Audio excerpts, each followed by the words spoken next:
So how do we actually fix our controller here not working on Steam? So this is how I was able to fix it myself. Firstly, we need to make sure that the controller itself is connected to our PC or laptop correctly.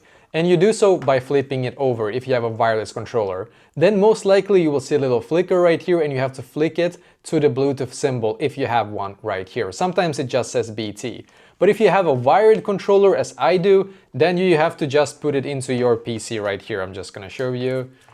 Or PC or laptop right here, and then I'm just gonna put it into, I don't know if you saw, sorry guys, but obviously here.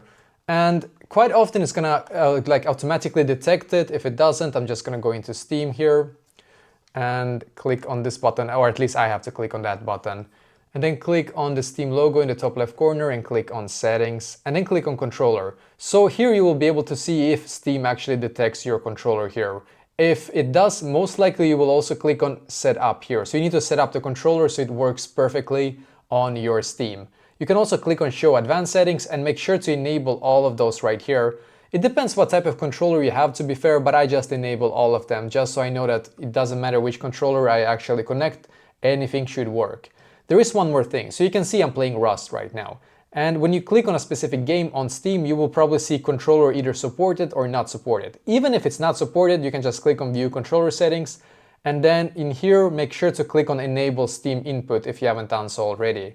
And then if you click on the button layout here, you can click on community layouts and then find the one that you think is the best. Quite often the best one is going to be the one that has the most upvotes. So if I click on it and then click on apply layout, I will now be able to have that specific layout. So basically somebody made sure that you can use controller good in that specific game, if that makes sense. And then I'm just gonna go back into Rust here real quick. And you can see now it works without any lag whatsoever here for me. So yeah, it's pretty cool. And that is exactly how I was able to fix it here, as you can see.